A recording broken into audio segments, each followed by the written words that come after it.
aí, tudo certo? Hoje a gente vai desvendar umas forças que são bem poderosas, mas quase invisíveis e que moldam a nossa vida financeira. Não tô falando de bolsa de valores nem de planilha de Excel. O papo aqui é sobre aquelas pressões sociais que agem como âncoras, sabe? Elas nos prendem no lugar e a gente muitas vezes nem percebe. Vamos começar com uma pergunta para provocar mesmo. Quantas vezes a gente já não ouviu que alugar é jogar dinheiro fora, ou que a gente tem que acompanhar os amigos? E se essas ideias que todo mundo trata como senso comum forem, na verdade, as maiores barreiras para construir nossa liberdade financeira?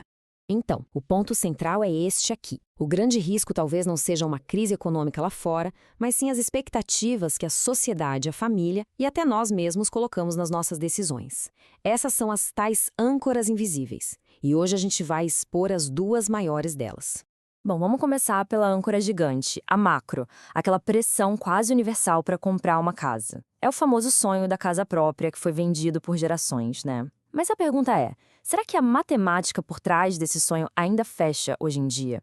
Olha só que interessante a mudança brutal nos números. Para a geração dos nossos pais, por exemplo, comprar uma casa custava umas 3 vezes a renda anual da família. Era uma meta, assim, totalmente alcançável. Hoje, esse número dobrou. Chega a ser 6, 7 vezes a renda.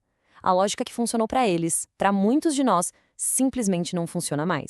E essa citação, nossa, ela reformula a realidade de um jeito muito forte.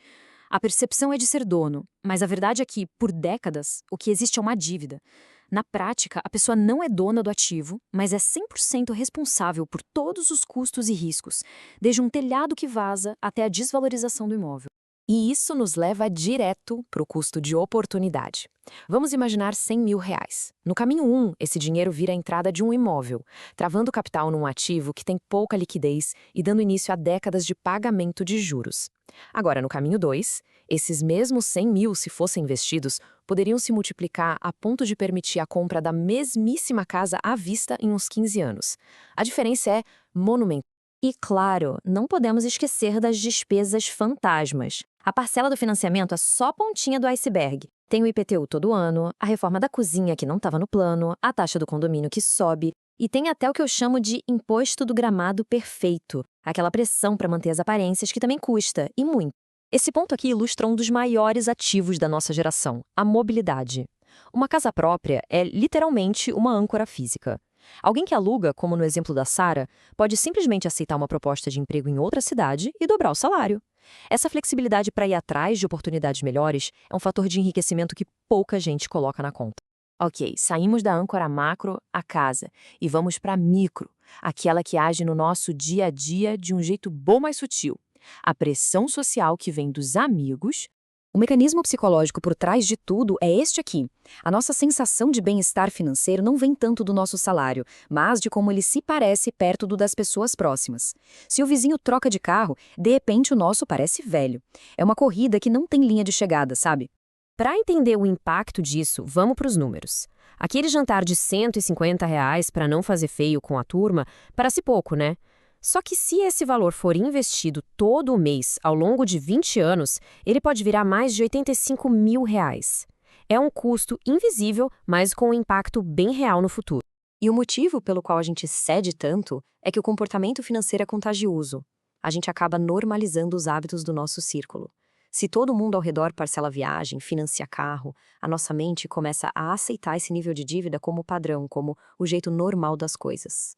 Então, a melhor forma de enxergar isso é como um imposto mesmo, um imposto social, que não vem no boleto, mas que a gente paga toda vez que diz sim por pressão e não por escolha. E como qualquer imposto, ele diminui a nossa capacidade de investir e de construir patrimônio. Ok, já definimos bem os problemas. Agora, vamos ao que interessa. Como é que a gente corta as cordas dessas âncoras e constrói uma alternativa estratégica, tanto para a moradia quanto para a nossa vida social? Em vez de ver o aluguel como dinheiro jogado fora, a gente pode transformá-lo numa poderosa ferramenta de enriquecimento. O sistema é simples. Calcula a diferença entre o que seria a parcela do financiamento e o valor do aluguel, investe essa diferença todo santo mês. Isso, somado à flexibilidade que a gente já falou, vira uma baita estratégia de crescimento.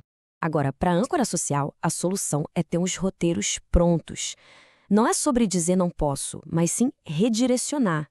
Propor uma alternativa mais barata ou simplesmente ser honesto sobre as próprias metas. E essa regra do terceiro convite é um ótimo termômetro para sacar se uma amizade se baseia em experiências de verdade ou só em consumo. E que fique bem claro, o ponto aqui não é o isolamento.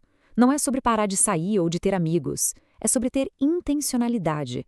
É sobre encontrar e cultivar um círculo de pessoas que torcem pelo nosso progresso e celebram as nossas conquistas, e não o quanto a gente gasta para estar com elas. E para fechar, fica esta reflexão. Imagina só toda a energia, o tempo e o dinheiro que são gastos só para atender essas expectativas sociais. O que poderia ser construído no lugar disso tudo? Um negócio próprio? A liberdade de tempo? Uma aposentadoria tranquila? A resposta, claro, é diferente para cada um. Mas só de fazer a pergunta já é o primeiro passo para cortar as cordas.